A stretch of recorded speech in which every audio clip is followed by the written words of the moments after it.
Salut à toi et bienvenue sur ma chaîne YouTube. Je suis très heureux de démarrer une nouvelle vidéo extrêmement intéressante puisqu'elle va parler de propre firme et elle va parler plus précisément de la propre firme Apex. Alors pour tous ceux qui suivent un petit peu l'actualité des propres firmes, tu sais que Apex a changé les règles en cours de route.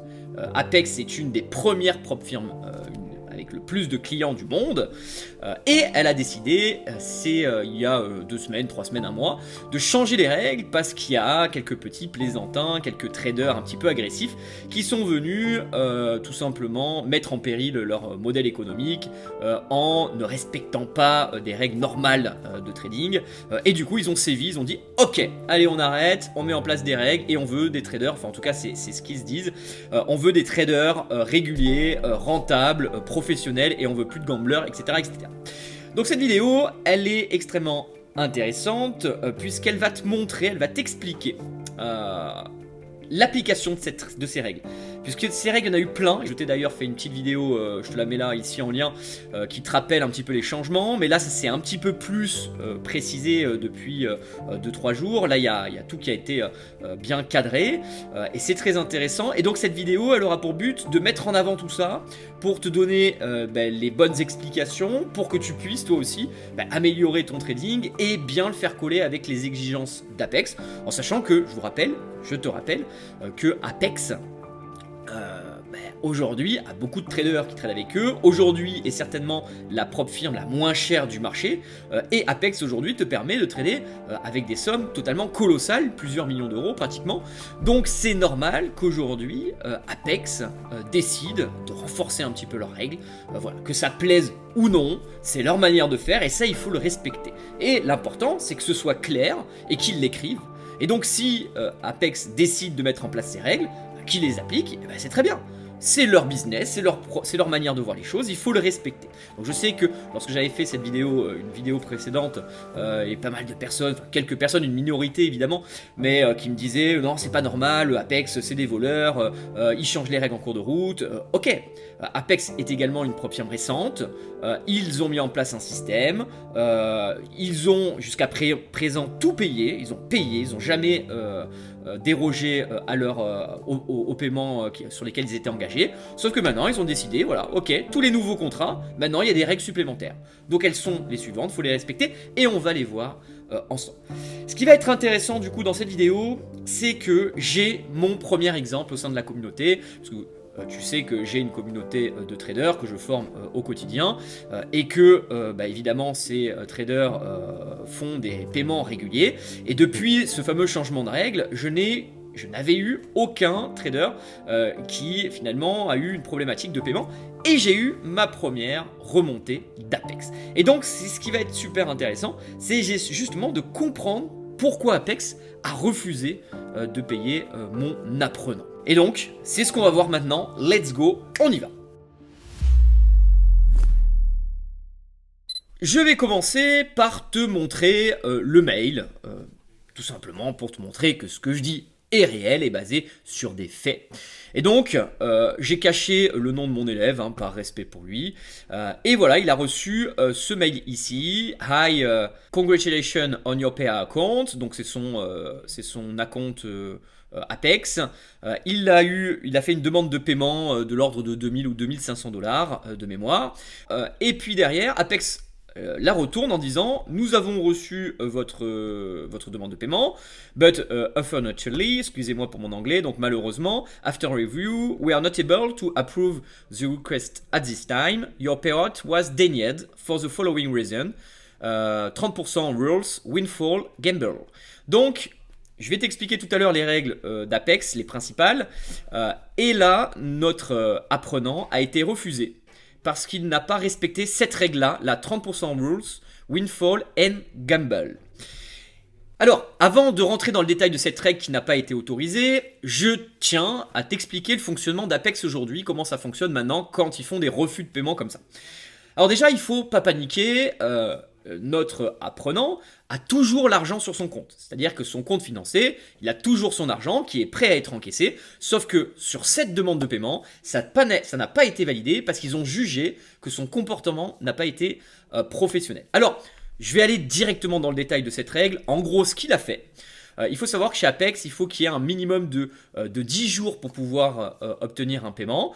Et il a fait 8 jours parfaits, où il a tradé normalement, où il a acquis ces fameux euros qui lui permettent de faire ce déclenchement. C'est 2000, 3000, 4000 euros, je ne sais plus combien il a sur son compte là à l'heure actuelle, sur ce compte-là. Mais pour avoir ces 10 jours de paiement, qu'est-ce qu'il a fait? Habituellement, il travaille avec le ES, donc qui est le SP500 normal. Et puis pour faire ces 2 jours de paiement, qu'est-ce qu'il a fait? Il s'est mis sur le MES, donc finalement le contrat micro au lieu du contrat mini, qui est 10 fois moins important. Et puis il a pris 2 petits trades tout rikiki pour pouvoir faire ces 2 jours de paiement. Donc en gros, qu'est-ce qu'il a fait? Pour obtenir le paiement, il faut faire 10 jours. Mais lui, au 8e jour, il s'est dit, ça y est, j'assure mon paiement, je veux faire mon paiement dans 2 jours. Qu'est-ce que je vais faire? Je vais me mettre sur le micro marché, celui où il n'y a pratiquement pas de mouvement, enfin où les pertes sont très très infimes. Je vais passer 2 ordres comme ça pour faire style. Et puis derrière, j'aurai mes 10 jours et je vais faire ma demande de paiement. Et c'est là où évidemment, Apex a dit, hey Coco, ça marche pas comme ça. Je te rappelle qu'on veut des traders réguliers, rentables, professionnels, méthodiques, mais dans la manière de trader et pas dans la manière d'obtenir des paiements. C'est pas normal qu'un trader doive faire 10 ou 15 ou 20 euros que ce soit positif ou négatif, hein, de trade juste pour valider une journée qui permet d'avoir un paiement. Ça, clairement, Apex refuse. Donc tout ce qui est lié, en gros, hein, ce qu'il faut retenir, c'est que tout ce qui est lié à une genre de comportement anormal sera systématiquement refusé par Apex. Donc je vais te montrer tout à l'heure toutes les règles qu'il y a, mais cette règle elle est très simple. Tu dois faire 10 jours de trading, il faut que tu fasses 10 jours normal de trading. Et donc tu n'as pas à changer d'actif financier pour faire tes 2 derniers jours. Voilà, donc ce qui est sympa, c'est que derrière, il te laisse l'opportunité évidemment de recommencer, de continuer, et que ton capital il touche pas, il est toujours à toi. Donc il faut juste repartir sur 10 jours. En gros, comment ça marche? Quand tu fais une demande de retrait, ils analysent, ils disent ok, oui, ils respectent, non, ils respectent pas. Si tu respectes pas, et bien derrière, ils te font recommencer tout simplement le temps pour faire un paiement. Je crois que c'est 7 jours, 10 jours. Alors là, je suis pas très bien sûr, je suis pas au courant du nombre de jours qu'il faut pour déclencher un paiement parce qu'ils ont changé également. Avant, c'était à la quinzaine. Maintenant, on peut déclencher un paiement tous les 7 jours ou tous les 10 jours. Je me rappelle plus très bien, mais c'est pas le sujet. Le sujet, c'est quand on rentre chez Apex, on augmente son compte, donc on a son compte financé, on gagne de l'argent, on gagne de l'argent, on gagne de l'argent. Et puis, une fois qu'on a atteint l'objectif, on peut déclencher les paiements sous condition. Le condition, c'est quoi? C'est atteinte de cet objectif et c'est également respect d'un nombre de jours de trading minimum. Chez TopStep, le nombre de jours de trading minimum, il est de 5 jours. Chez Apex, il est de 7 jours ou 10 jours, je sais pas très bien. Mais il faut respecter ces 7 jours et 10 jours et il faut les faire d'une manière assez fluide, normale et pas du tout d'une manière arrangée pour pouvoir obtenir ces fameux critères. Donc voilà pour notre élève que j'ai évidemment rassuré sur le fait que t'inquiète pas, ton argent il reste chez Apex et tu auras le temps évidemment de le redébloquer. Tu vas rentrer dans une nouvelle phase normale de trading, comme tu as l'habitude de faire. En plus, cette personne, elle a 4 comptes chez Apex, elle fonctionne bien, elle a déjà fait des encaissements. D'ailleurs, elle est déjà à plusieurs milliers d'euros d'encaissements réguliers, elle a fait 3 ou 4 encaissements. Et puis là, c'est le premier qui est refusé, parce que du coup, derrière, ils ont sévi, et ils disent, ah, voilà, c'est tout. Et ils te donnent une petite alerte, ils te disent ce qu'il faut corriger, tu corriges, et tout se passera bien, tu gagneras ton argent normalement, évidemment. Donc ici, ils te mettent un petit lien quant à ce refus de paiement, donc tu cliques dessus et ça t'amène ici.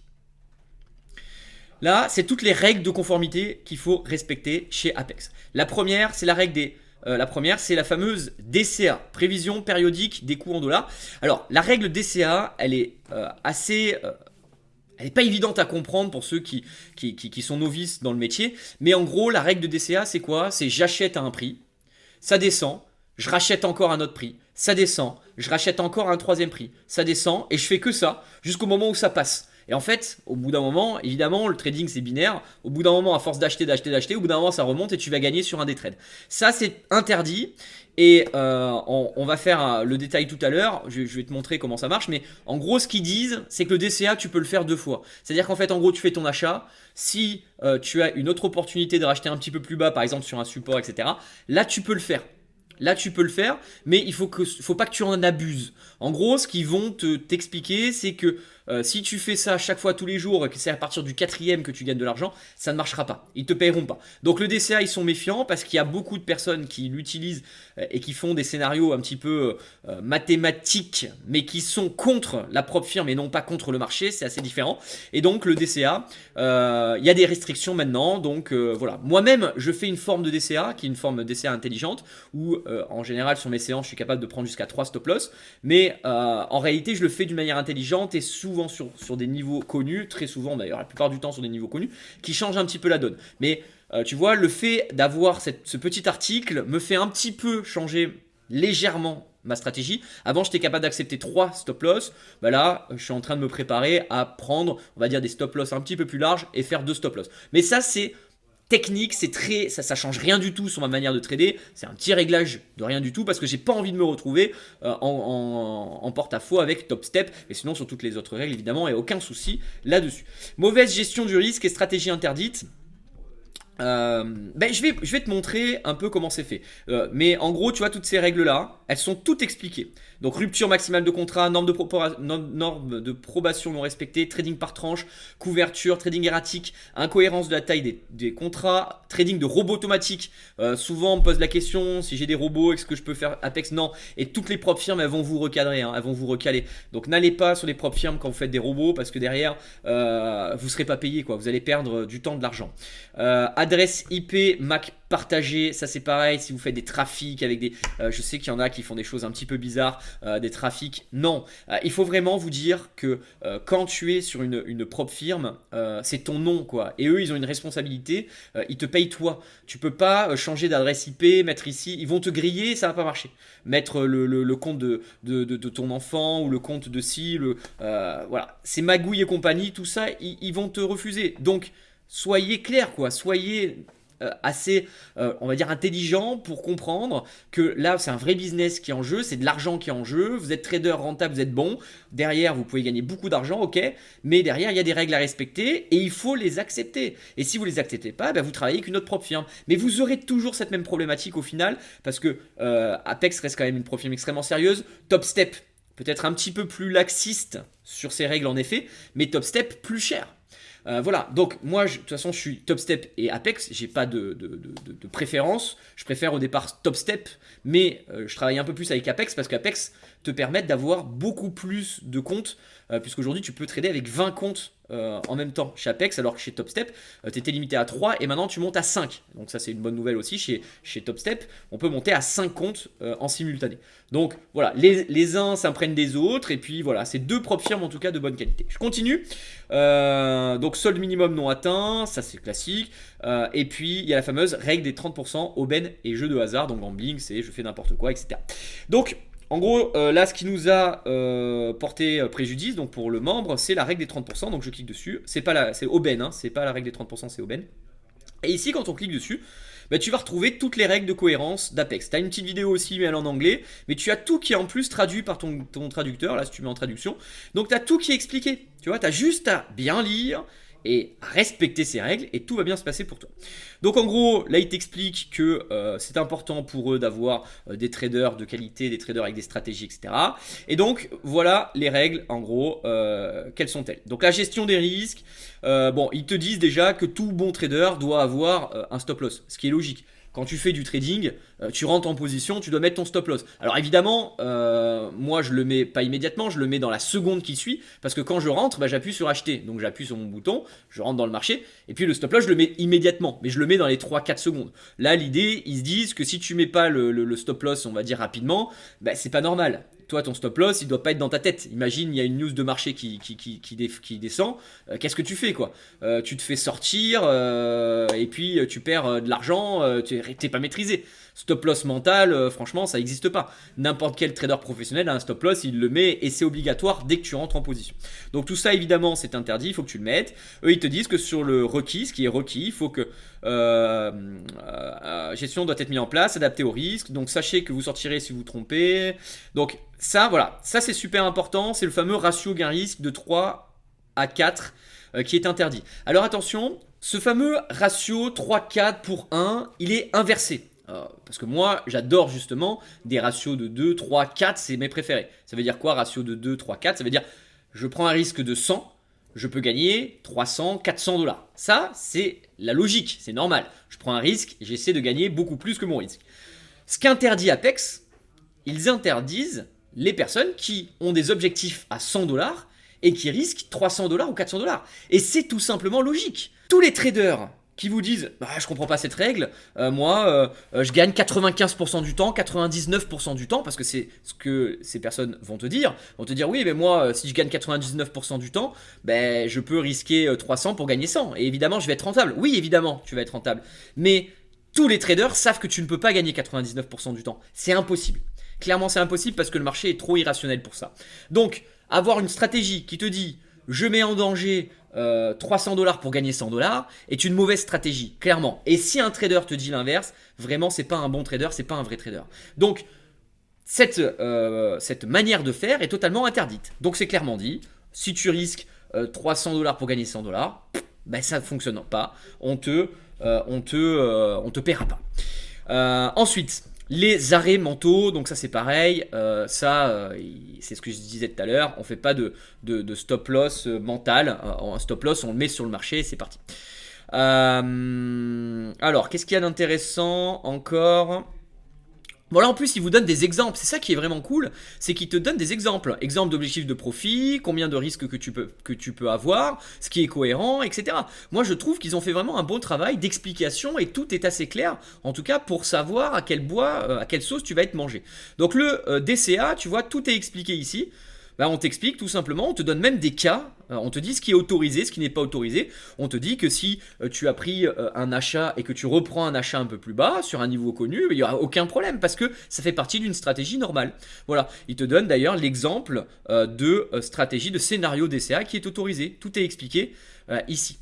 Voilà, il y a vraiment plein de détails, je te laisserai regarder, je t'ai mis le lien dans la description pour que tu puisses regarder et visionner, mais tout est parfaitement expliqué. 30% de cohérence, ça c'est très simple, en gros il faut que l'ensemble de tes gains, en tout cas qu'un seul trade ne représente pas plus de 30%. Ça veut dire que quand tu vas faire un paiement, une demande de paiement, admettons tu gagnes 10 000 dollars, il ne faut pas qu'un seul trade te rapporte plus de 3 000 dollars. Si tu fais 3 000 dollars, il n'y a pas de souci.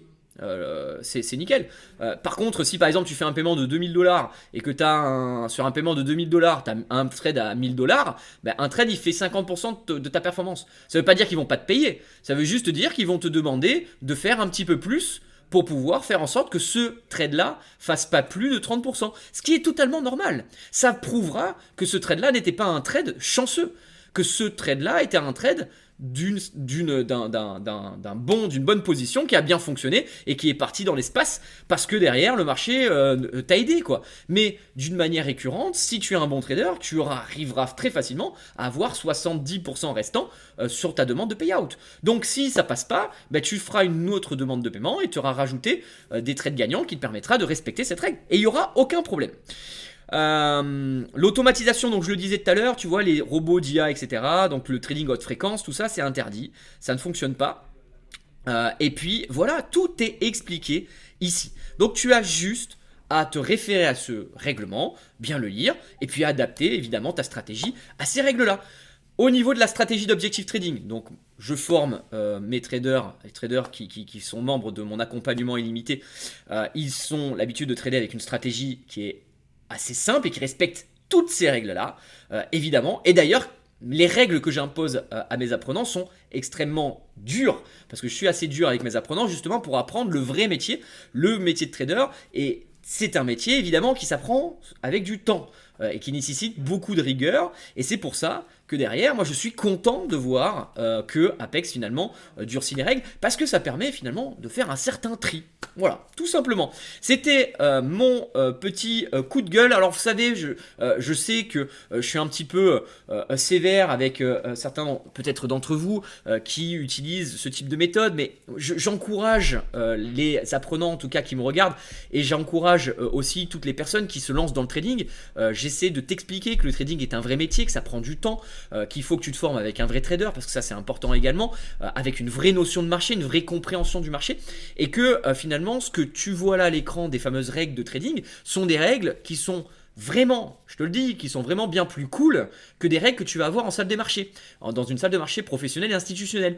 Et quand tu connais ça, quand tu sais ça, et surtout quand tu connais la statistique de perte des traders particuliers et de réussite des traders professionnels, bah, tu sais que les traders professionnels gagnent de l'argent sur les marchés et que les traders particuliers, d'une manière générale, perdent. Pourquoi? Parce que justement, ils n'ont pas ce cadre important de se dire, voilà, quand je trade avec une stratégie qui fonctionne, je fais toujours la même chose, il n'y a pas de place pour le gambling, il n'y a pas de place sur un trade impulsif, d'un coup je mets 30 contrats et puis après je mets 3 contrats, ça ce n'est pas du trading. Donc derrière, je suis très heureux de voir que des prop firmes comme Apex jouent le jeu, en tout cas, alors il y en a qui vous diront, oui mais Apex, ils vous font payer des frais et puis derrière ils vous incitent, ils vous disent, ouais mais tenez c'est moins 80%, venez faire des challenges. Ok, mais ils incitent, j'ai envie de dire, tout le monde. Et encore, ils sont pas en train de dire tu vas devenir très riche très rapidement. Ils te disent juste qu'ils te font une promotion, tu la prends, avec 5 ans, avec 15 dollars,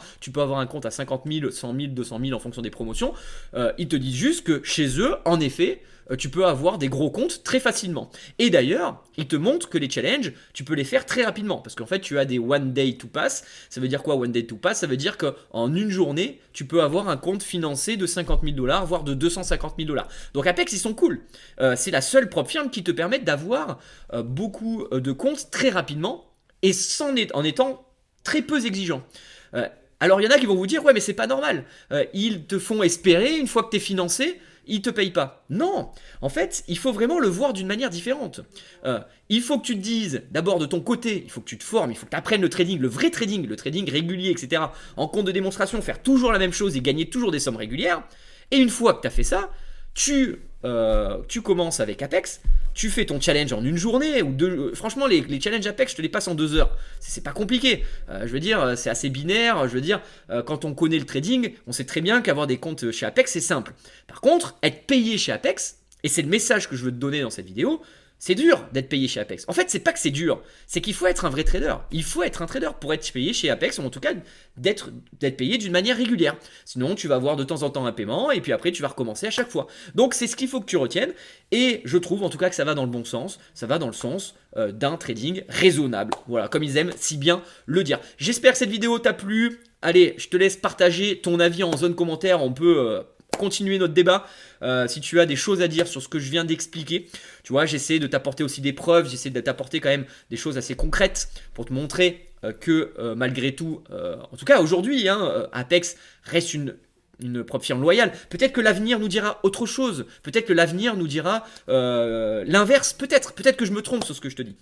Mais en tout cas, de ma fenêtre, de ma vision, de mon expérience, parce que j'ai quand même une sacrée expérience sur les marchés financiers, et une sacrée expérience avec les prop firmes, je te dis qu'aujourd'hui, Apex est une bonne prop firme. Si demain, c'est encore demain, il y avait une information qui serait négative, n'hésite pas à me la donner, moi je débat avec toi, il n'y a pas de souci. Et puis évidemment, je suis capable de dire, là ils ont déconné, et là, franchement, je scam et il faut pas aller chez Apex. Et je serai la première personne à t'informer sur ce sujet. Mais c'est pas le cas aujourd'hui, donc, parce qu'il y en a même une personne qui allait me dire que j'étais payé par Apex, quoi. C'est complètement fou, je n'ai aucun lien avec Apex, je n'ai aucune rémunération, j'en ai rien à faire en réalité. Je suis en train juste de vous apporter des éléments concrets. Et ces éléments concrets, il faut les comprendre, les analyser et en faire évidemment votre interprétation et me poser une question s'il y a des choses où vous n'êtes pas d'accord. Voilà, j'espère en tout cas vous avoir expliqué et vous avoir apporté de la connaissance sur le sujet. On se retrouve la semaine prochaine. Alors je vous ai pas parlé de ma performance en trading sur cette semaine. De toute façon je vous fais toujours le récap minimum à la fin du mois. Cette semaine ça a été quasiment flat pour moi. J'ai gagné 20 ou 30 dollars je crois sur l'ensemble de mes comptes. Donc ça fait 600 dollars consolidés. Voilà, donc c'était une semaine qui était très intéressante point de vue trading, mais j'ai pas envie de perdre du temps là-dessus. Voilà, donc je vous ferai en fonction de l'actualité un débrief la semaine prochaine, et puis dans tous les cas vous aurez le bilan à la fin du mois, puisque vous le savez que je suis aussi client chez Apex, et donc j'ai 20 comptes chez Apex et mon compte est en train d'augmenter petit à petit, et j'ai un payout qui sera effectué, je l'espère, en tout cas si les marchés seront porteurs, à la fin du mois de juin, début du mois de juillet, j'aurai un gros paiement qui devrait arriver. En tout cas ça part bien. Je te souhaite à toi et à tous tes proches également un bon week-end, et je te dis à très vite, bye.